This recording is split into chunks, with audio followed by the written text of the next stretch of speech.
saabal Komunet saabal Komunet saabal Komunet. damay dugg ci yooyu dinaa delluwaat remercier ñi nga xam ne ñëpp bàyyi nañ seen yitte yoroon seen kuréel moo xam parti la wala mouvement wala personnalité la individuelle ñëw jàpp ci coalition Diomaye président te boobu jamono gisantewuñu sax ak Diomaye tooguñoo ak moom di leen wax dal leen ak jàmm ndax ñun jaayuñu Sénégalais yi nit projet lañ jaayi Sénégalais yi kon su ngeen ñëwee ci projet ngeen ñëw seen projet la di ci beral loxo nag suñu yeneen ñaari candidat yoo xam ne suñuy nawle nañu ñëpp xam ko suñu diggante weesu na partenariat muy la doyen Habib Sy mi toog fii ak le docteur Cheikh Tidiane Dièye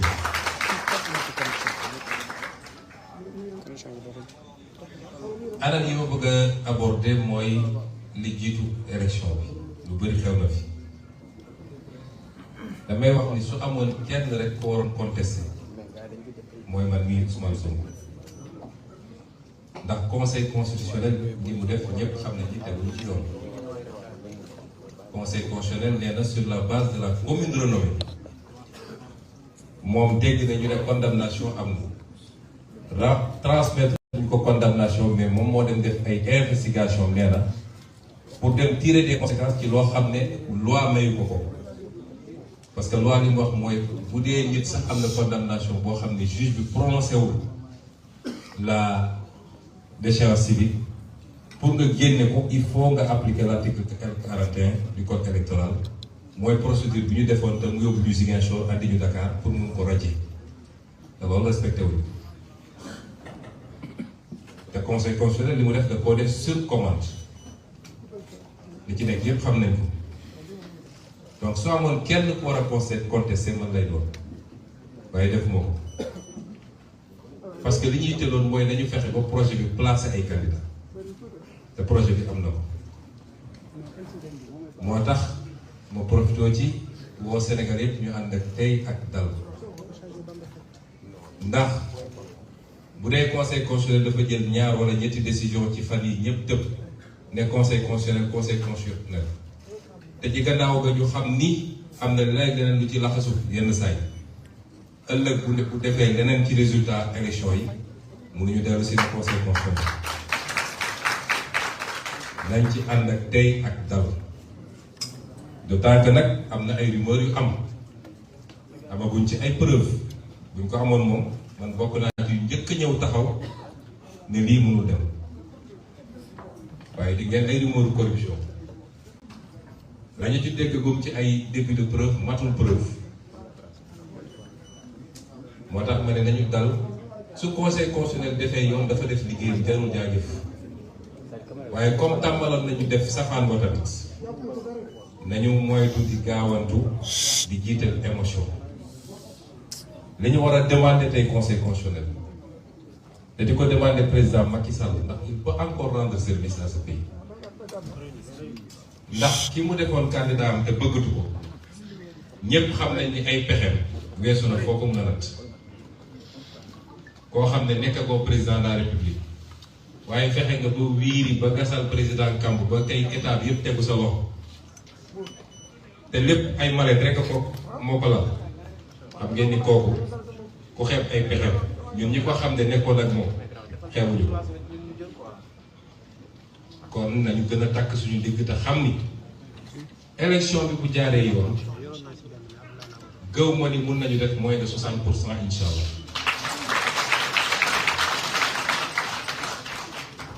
waaye buñ jàpp ni c'est gagné d'avance moo tax nañu gën a fagal na ndaw ñi dem jëli seen carte électeur topp ci caravane yi daw baax na waaye munition bi mooy carte électeur ne ñëpp jëli seen carte électeur ndaw ñeeg mag ñi la ñu yàgg a def te mu jiglu mooy dem voter massivement mais sécuriser le vote également te loolu ndaw ñi rek ko mën voter ba pare toog aux alentours des bureaux de vote yenn fa ba ngoon ku ñëw bëgg a def naka sa noonu ngeen digaale koog moom ba ñu dépouiller ba signer PV yi ba envoyé quartier général ñëpp am seen i PV loolu nañ ko daan defee nañ ko def ñu ko ëppee ren parce que élection yi enjeu bi bokkul ak benn enjeu waaye it ñu continuer am exigence ci ñi nga xam ne ñoo war a organiser élection moo tax may président Macky Sall que bu ñu génnee ci élection bi affaire bi jaxasoo demam du yomb foo mu xam ko moom xam na ay pexe ex-candidat waaye su dee bëgg na rendre un dernier service à ce pays pour deminam tane na fexe ba élection yi doon élection yu mucc ay leer nañ ci gañe ñu ne kii la ñëpp ànd félicité ko ñu xam ni lii la yàlla tudd kon dama wax ni loolu parenthèse la woon li jiitu élection yi si amee waroon contesté man mii la mais yàlla may nañu président Diomaye Diallo may ñu président Habib Sy Diallo may ñu président Cheikh Tidiane Dièye Diallo kon sama jëmm amatul solo lu dul ñëw jàpp ci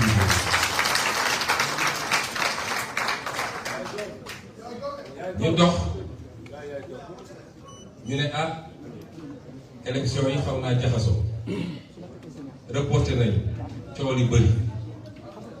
te it may dalal xelu ñëpp ni fa ñu newoon amul lu ñu ëmb ci réew mi léegi daal xale yi ne il faut ñu nettali ma lu bëree bëri classement Coupe d'Afrique beeg ak yeneen lépp yëg nañu kon xamoon nañu la xew ci dëkk di ko suivre comme ñëpp ca loolu ñu doon suivre dëkk bi jaxasoo na yéen ñëpp dégg ngeen ay waxtaan yu am naam waxtaan yu bëri am na ay ndaw yu bëri yónni na leen ñu ñëw ci ñun wax ndax mënu loon ñàkk damay wax ni Pastef dañu am jamono ju ñu toll boo xam ne kàmb dafa am walla dafa am benn écart diggante ñun ñi nga xam ne yàlla nattu woon nañu ñu jiite ko ak li ëpp suñuy militant te communication jafe woon ba mënuñoo jottali li ñu bëgg waaye ku am seetlu tuuti di nga xam ni à partir du mois de mars 2023 am na lu bëri lu soppeeku ci stratégie Pastef parce que projet boo ko yoree projet de société da ngay évoluer moom bu ma koy tënk ci lu gàtt rek te di jël royuwaay ci diine gi ma gën a xam dama naan am na Makka am Madina am Hudaybiya am Fathu Makka am lu tegu ci Fathu Makka jamono jii nag ñi ngi ci mujjanteelu Hudaybiya ndax xam ngeen Hudaybiya jamono jii Makka fitna la woon ba tax mënatul nekk ñu gàddaay dem Madina Madina métti na woon ci xare yi am yépp ci Madina la amee ba waxtaan am keroog ci Hudaybiya Yonent bi alayhi salaam takk ay jëlee moom fasam ne namm naa Madina namm naa Makka dañuy aji ñëw ba tiim Makka ba di gis les premiers bâtiments ci benn gox bu ñuy wax Hudaybiya yéefar yi takk armée bi su ngeen duggee ñu faagaagal mu nangu signé pacte boo xam ne moo ko jural 10 ans Dakar bi mu defaru ci defar ci armée defar ci société bi ba keroog bu mu jubloo ci Makka mi ngi woon ci jiite armée bu mat 10 000 personnes te guerre amul fi mu ne nii nag guerre du am bu soobee yàlla ndax élection bii du doon guerre mu des nag élection bii ñaar yooyu ñu dese étape bi lañ toll léeg-léeg nga dégg ñu ne dinañu fayu dinañ dóore dinañu lii déedéet de vengeance, il y aura de la justice.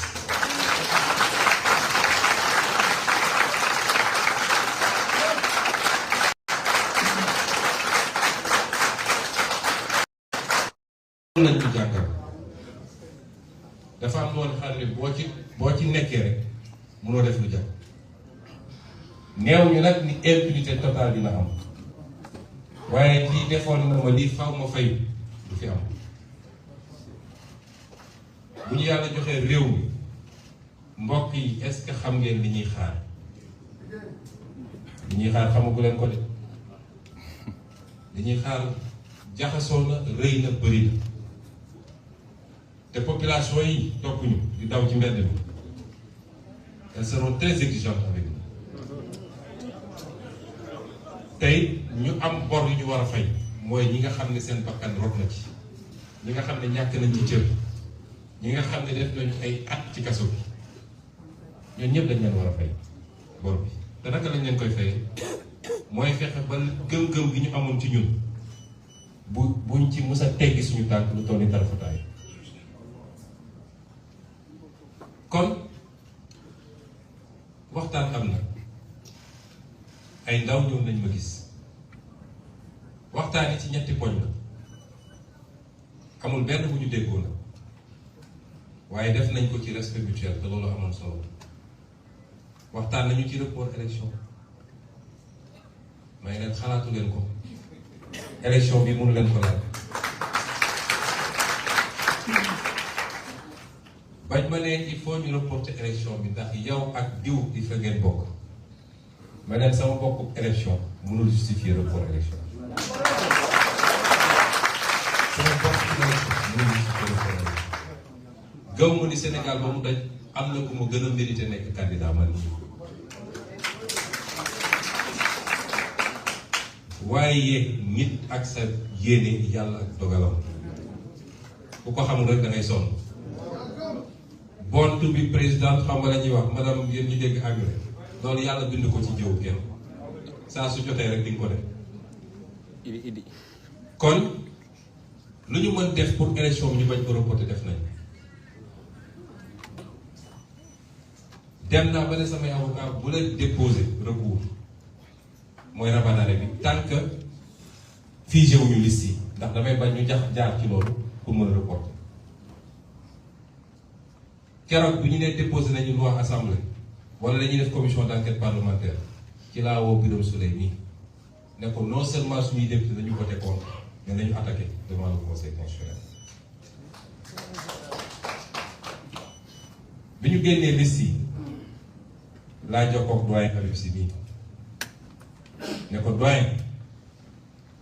la ma dégg ci rumeur mooy dañoo bëgg a reporter te fi ñu ko bëgg a jaaree xam naa dama bëgg nga wootee anciens amis du PDS ne leen bu ñu nangu mukk ci jaar ci ñoom pour reporter élection yi doyen woo leen nga wax ak ñoom 24 heures plus tard mu jox ko man ne ma wax naa ak ñoom lii lañ ma wax ba keroog barki démb bi ma taalee tere dégg ñu ne doyen Habib Sy dafa bëgg a déposer recours ci laa ko wane ko doyen bul déposer recours parce que bëggu mu ñu jaar foofu peut-être ñële mun nañ ne amuñu qualité à agir mais yow candidat la boo déposer ñu ne tu as qualité à agir kon bul déposer recours. dem nañ ci ba yegg ci foo xam ne ñañ doon yónni ci man ñuy wax ak man dem naa ba ne leen nee leen seen kilifa bu démissionné mukk ndax li ma jàppoon man ci constitution mooy suñu démissionné article 31 deuxième alinéa mooy ñëw mooy ñu ngi ci camp suppléance te boobaa dañuy rebattre carte yi kon bu ngeen gisee may leeral yi mooy wax ci bëri na Sénégal nag moo di demee wax ci bëri na da ngay gis ku la xamul bu baax xam yaay kan mais situation taxaw mu mën a dute ci yow loolu mooy Sénégal nit nag boo ko wóoroo da ngay def ni Aboubacar defoo biñ ko ne sa waa ji nee na dafa dem démb rañaani saa ba yëpp commencé dute moom dafa ne su dee moo ko wax dëgg la waaye nit booy wóolu tant que yaa ngi koy gis ñàkk koo gis mu ne jaaral nii nga ne non non non kooku dafay juum li mu wax tegu ko fenn te ñu jaar ba egg fii damay wax ni am na écart bu am suñu diggante et c'est tout à fait normal mooy Pastef dañ koo somb pendant longtemps mu nekkoon ci position défensive ba ñun gis woon lu dul xeex ak défendre bu ñu ko dewoon ci fànn googu kon Bassirou Diomaye Faye mii tey du nekk candidat. J'ai dû prendre beaucoup de décisions et je les ai prises seul parce que mënu woon jokkoo kenn bu ma ci jumoon ci benn rek projet bi tey jeex na may sant yàlla c'était pas évident dañuy sant yàlla te jumuñu ci benn defe na kon toll nañu foo xam ne il faut ñuy gis les deux faces de la pièce. toll nañu foo xam ne ñenn ñi élection rek lañu gisoon élection ma leen waaw dinañ dem élection bu soobee yàlla waaye dañ ñoo song métital ñu nangu ñu lu bëri si ñun lu mu mën a def ba delloo si li ñu moomoon rek dinaa ko def tey delloo si suñu parti politique ñu doon wax ex-Pastef léegi dinañ ne Pastef dina war a dellu tey delloo si wuñu suñuy éligibilité ba ci sama bos man mii waaw nañu taxaw ba ci opposition bi ne d'ici 2039 Sonko du nekk candidat yàlla ne samay biir noppi naa ci bu yàgg waaye tey génnewuñu des centaines et des centaines de nos frères et sœurs qui souffrent dans les pays ñi doon wax nañu toog bu ñu gagné qu'est-ce qui vous garantit c'est que dinañu gagné waaw par extraordinaire suñu gagnéwul woon xam ngeen ni ku fi njëkk a toog la may njëkk a def mooy liggéey bii gars yi su mboon mu yeggale ko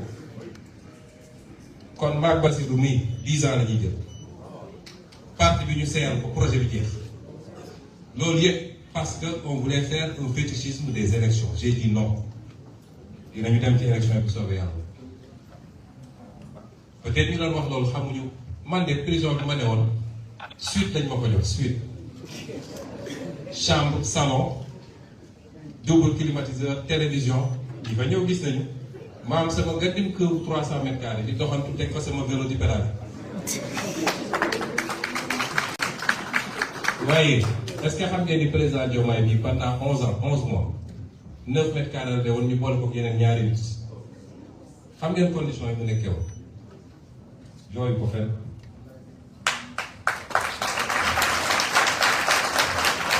mais est-ce que xam ngeen ni li ëpp ci suñuy xale yi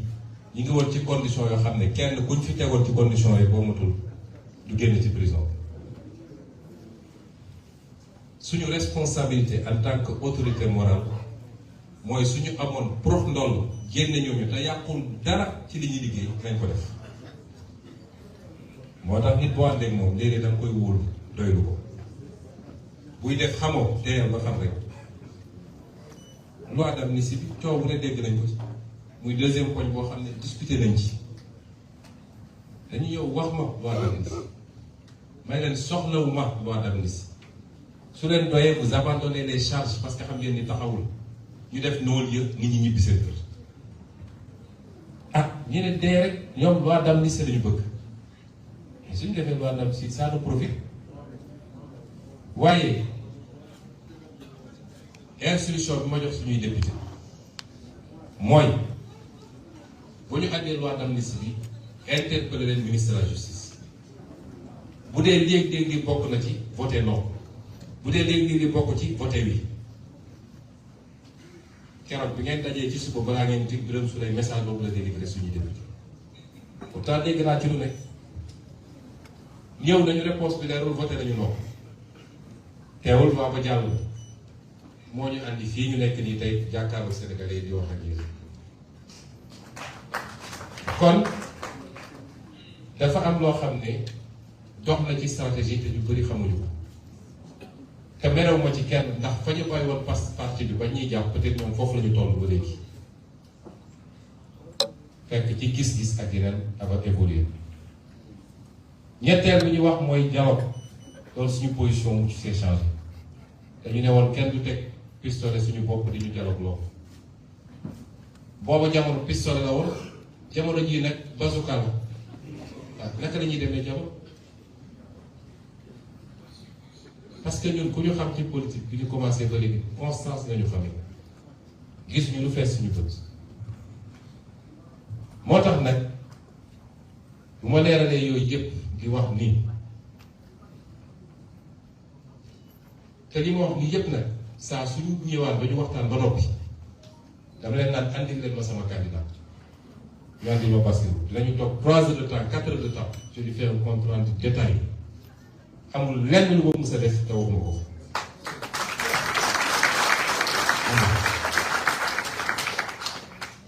moo ko waxee ba noppi mu wax ma lu mu xalaat ñu tënk naka la ñuy doxalee la ca des léegi nag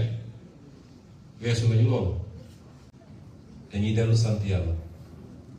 ndax yàlla desal ñu dara de ëllëg bu ñu bindee suñu mémoire lu bëri dinañ ko xam ndax xajul fii mbir mi moo raw film ko koy xajul fii de waaye dinañ ci yegsi ñu war a dégmal nag lu am solo muy élection bi mbokk yi élection bi dañ koy gagné incha allah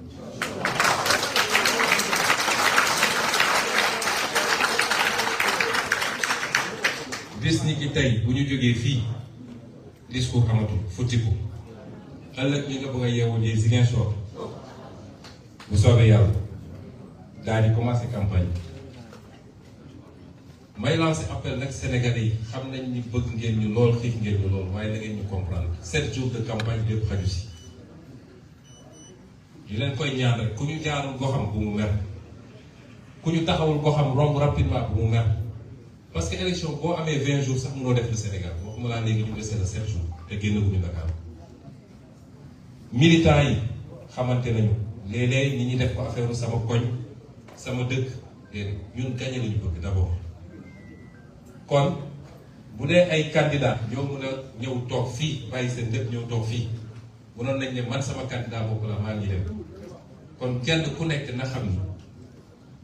patriotisme bi ñuy wax fii la war a feeñee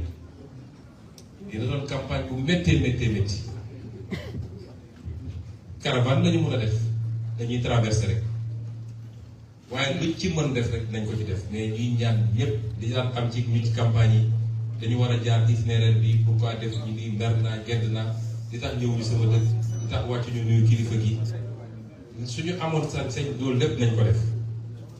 mais su mënul nekk rek lu mënul nekk rek nañ ñu ko nangul te bu mu tax bu mu tee ñu gën a takk nit yi parce que avenir du Sénégal du affaire u nit du affaire u koñ du affaire u dëkk ñaareel bi mooy dama bëgg nit ñi bu ñu waxati sax lu jëm ci Macky Sall on se trompe de combat Macky Sall keroog bi mu ne man dootu nekkatuma candidat dañu pare moom du suñu adversaire waaye am na lu gën a garaaw fuuf mooy candidat wu Macky Sall Amadou Ba bu yàlla ñàkkee bëgg Sénégal dëgg rek na ko jox Amadou wallaahi yéen xam leen Amadou Sénégalais yi question bi ñu waroon posé wu rek mooy simple fonctionnaire nu mu mun a yor alal gi yépp loolu rek jar na bañ a votel ko maag moom ak kii ñoo bokk liggéey wax dëgg yàlla ñun am nañu dara wala am nañ tuuti waaw fan la milliard Amadou Bay jóge est-ce que Sénégal dañuy poser question boobu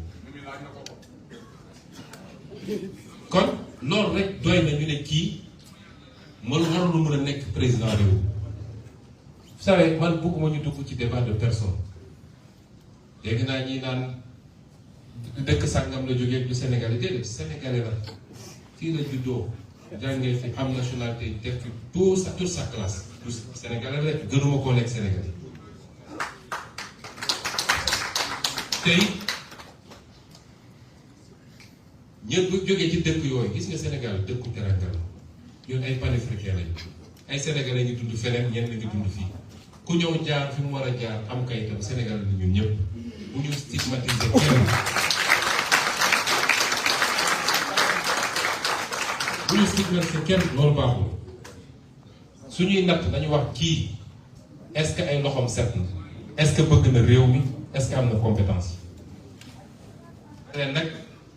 première question bi tontu naa ci ba noppi ñaareel mooy bis bu ñu ko joxee réew mi dénk nañu réew mi waa bitim réew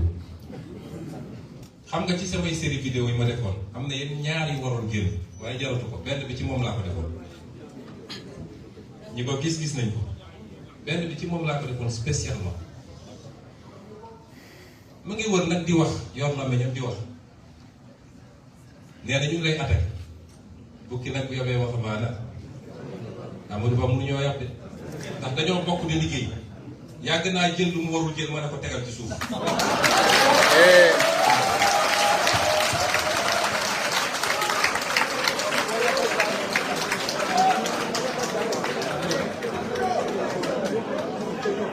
jiite na direction générale des impôts ma yor syndicat yàgg naa laal lu mu warul laal man vérifié naa entreprise bi ñu ko ay milliards mu laal ko bu ko wàññi ma ne ko boo ko laal ma diggaale ko yow.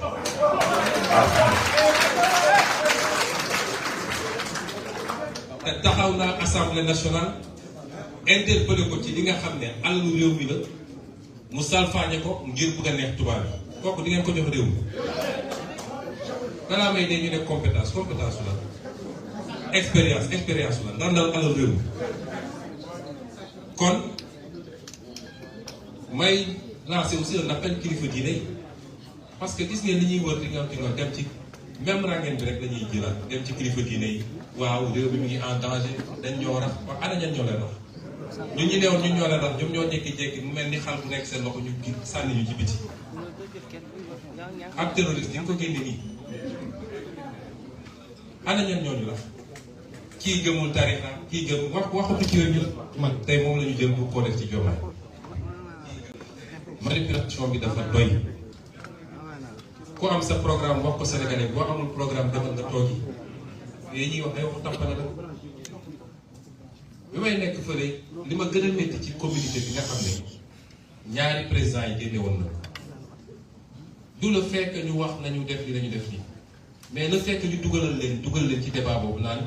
y a des gens qui manipulent les jeunes sénégalais yu ne ñu ne leen dañuy reporter cette élection ñu ne d'accord uñu Sénégalais yi jóg Sénégalais yooyu jógoon contre Abdou Diouf ci jamonoom jógoon contre Abdoulaye ci jamonoom nga ne ñooñu dafa am ñu ne seen gannaaw ñu leen financé ay terrorisme ak yooyu dañu respecté Sénégalais yi j'ai beaucoup de respect pour ces anciens présidents mais waruñu leen dugal sax ci yéen il faut ñu respecter peuple sénégalais bi dafa mature egg fi mu war a egg xam li mu war a xam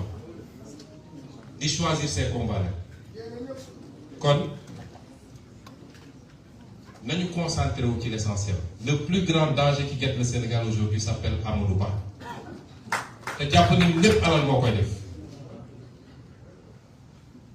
may interpeller encore une fois le président Macky Sall parce que responsabilité am la ndax schéma bi ñu teg ngir bëgg a def li ñu def ñun xam nañu schéma bi ñu teg pour ngoonu élection bi ñu gaawante ne gagné nañu à tel score gars yi génn FDS yi ñu ne. Parce que élection bu ñu xasee ba ñuy joxe nañu score rek ñun ñëpp xam nañu ni c'est très difficile c'est en amont qu'on règle cette élection te responsabilité bi la moom mooy président de la République kon désormais nous avons un seul adversaire ñëpp xam nañ ni su élection yi jaaree yoon mënul am 15% ci réew mi mënu ko am waaye li fi mu jaar ba egsi fii. toute sa trajectoire loolu lu voyé naxante jënd fii jënd fële foofu la yaakaar ne mun na koo jaar ba dégg monsieur le président de la République moo tax il va falloir qu'on fasse un large front un barrage contre ce qui se trame élection bii incha allah dañ koy gagné di ngeen dégg président Bassirou Diomaye Faye le jour de l'élection est au premier tour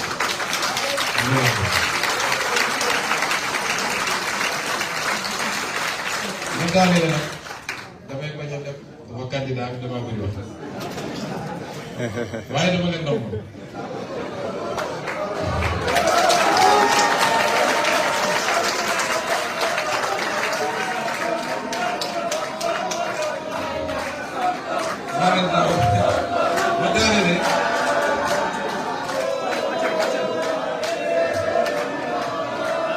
merci merci beaucoup ma daanelee fi ma la daanee ndax version français bi sax ma ko def damay bàyyi président wax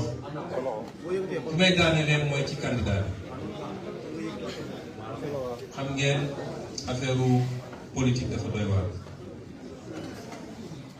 ñun ñëpp ay nit lañ kese léeg-léeg kenn ku nekk ci ñun dina am ay seytaaneem muy sa xalaat muy ay nit yu ñëw di wax ay être humain lañu dong la nga nekk situation yoo xam ne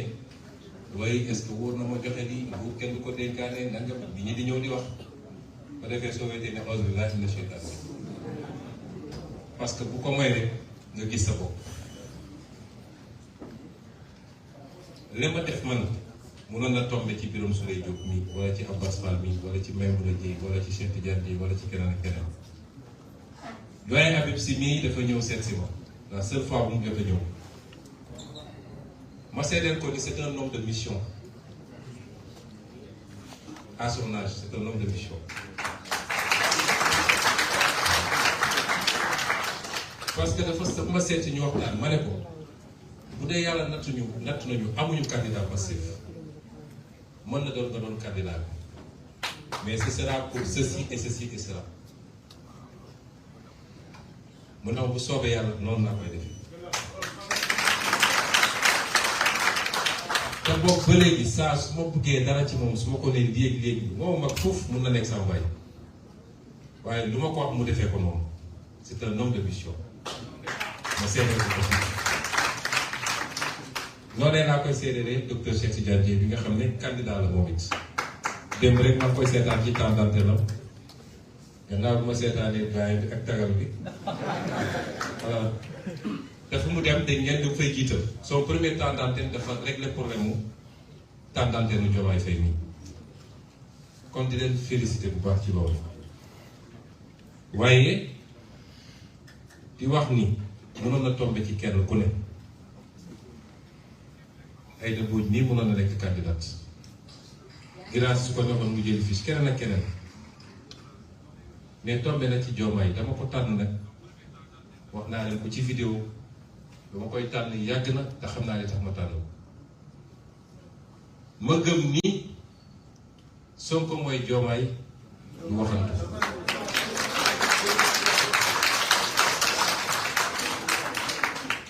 du waxantu waaye Diomaye mooy Sonko du waxantu bi ñu mujjee waxtaan avant dernière fois bi parce que démb it ñoo ne woon ba ndogoonoo ci la colonel bi ñëw ne ñu da ngeen di génn ma ne ko saa yi dama defari sa bagage da nga defar sa sikkim bi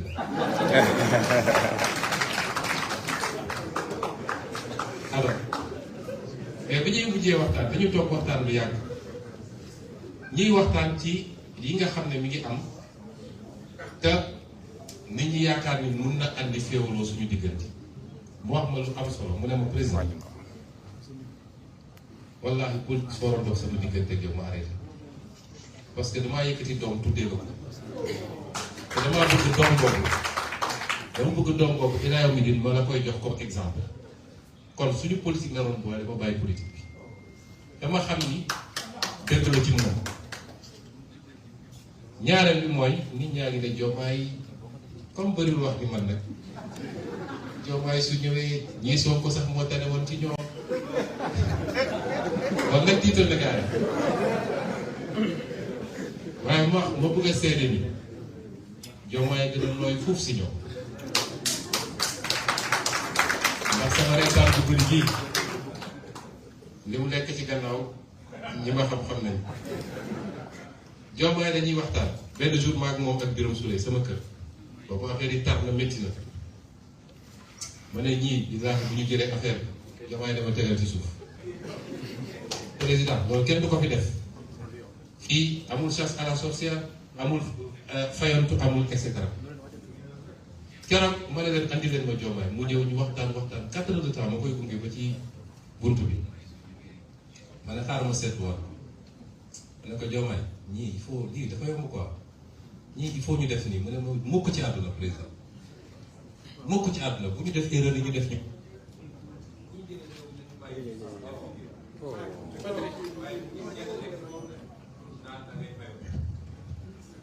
kon loolu muy lu ma bëgg a yokk ci seede ci sama digganteeg moom waaye di wax askan wi nii tànnuma ci hasard ndax dafa di sama rakk di sama xarit ñu ànd lu yàgg ma xam li ma xam ci moom. nee naa ko Diomaye nit ñaa ngi ñëw di wax rek limité télévision mu ne ma président man dama am kersa ci nit du ñëw di wax ma ne ko di ma la déglu waaye ku mën a dugg sama nopp bi ba wëlbati sama xel gisagu ma ko loolu ci mbindam la. bi may daanelee nag gannaaw bu ma dénkaatee Sénégalais yi Diomaye jëmmam amul solo sama bos amul solo donte dañ naan élection présidentielle waaye projet la ñu wax ak Sénégalais yi. am na ay aspects ci suñu programme boo xam ne nit ñaa ngi ci bëgg a profité wax ji bëri moom dina ci leeral waaye dina doog a daaneel ba ca njëkk mooy nee naa ko président Diomaye mbirum vice président heureusement bi ñu nee sax lu ñu war a fal la donc du pour élection bi dugal nañ ko ci xalaat bi di ko xalaat waaye ñaari choix la ñu am boo gisee xalaat yooyu am mooy hyper présidentialisme bi am ba pare lépp nekk ci loxo benn nit moo tax ki jiite réew mi fi mu ne nii sonn na bu mu sonn yow ñu ne kon ci biir pouvoir exécutif bi ci boppam war nañu mën a rééquilibrer les pouvoirs les attributions te loolu mën nañ ko am sans poste premier ministre sans poste vice président ndax boo jëlee réew mu mel ni France ba 2007 modèle bi lañu amoon à partir de 2007 dañu def seen réforme mais c'est le gouvernement qui détermine et conduit la politique de la nation alors que ñu dañu resté ci c'est le déterminant du gouvernement qui coordonne et exécute moo tax soo déggee ay réformes coow yu bëri foofu premier ministre mooy dem au charbon su paree bu yóbbu mu tàkk bagage kon ñaar mun na am soit ñu am poste vice président mais sans beaucoup de pouvoir parce que doo boole ñaar ñoo fal jox leen ñu yem ay pouvoir bis bu ñu déggoowul njaaxum am moo tax États-Unis vice président bi daanaka il est là pour la suppléance au cas où et selon la nature de ses relations avec le président mun na ko yokkal wala mu wàññil ko mais koo xam ne dafa am légitimité électorale mu tolloo président bi nga tolloo leen pouvoir mun na am problème wala nga am un premier ministre qui sera nommé mais ñu wàññi ci pouvoir président jox ko moom pour rééquilibrer au sein de l'exécutif bu boobaa bu contentieux amee président bi arbitré choix yooyu la ñuy def gëm naa ni nag ci mandat bi probablement ak président Diomaye li mooy décider mais peut-être schéma boobu moo gën a plausible. ñaareel bi bëgg a daanelee mooy mbirum koppar question franc CFA